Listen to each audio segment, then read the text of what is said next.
SBI bank வர April 1ஆம் தேதியிலேருந்து டெபிட் கார்டு, அதாவது ஏடிஎம் கார்டுக்கான கட்டணத்தை ₹125 ₹200 உயர்த்துறாங்க. இதனால நம்மளுக்கு என்ன யூஸ் அப்படின்னு பார்த்தோம்னா, இங்கே எஸ்பிஐ கார்டு இல்லை, எந்த பேங்கோட ஏடிஎம் கார்டு யூஸ் பண்ணாலும் அதில் இன்சூரன்ஸ் கவரேஜ் இருக்குது. சப்போஸ் நம்ம விபத்தில் சிக்கிடுறோம் அப்படின்னா உடனே என்ன பண்ணுவாங்க, போலீஸ் வந்து கம்ப்ளைண்ட் ரெஜிஸ்டர் பண்ணுவாங்க. அடுத்து வந்து நம்ம ஹாஸ்பிட்டலில் வந்து ட்ரீட்மெண்ட்டுக்கு வந்து அட்மிட் ஆகும். ஸோ இந்த விபத்தில் சிக்கின உடனே அந்த எந்த பேங்கோட ஏடிஎம் கார்டை யூஸ் பண்ணுறோமோ அந்த கஸ்டமருக்கு கால் பண்ணி இன்ஃபார்ம் பண்ணிடணும்.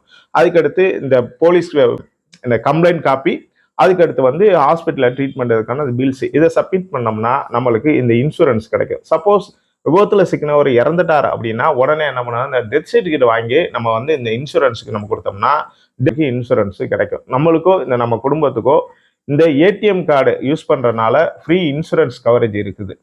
இது வந்து நிறைய நபர்களுக்கு தெரியாது. உங்களுக்கு தெரியாதுன்னா இந்த தகவலை தெரிஞ்சுக்கிறங்க, உங்க நண்பர்களுக்கு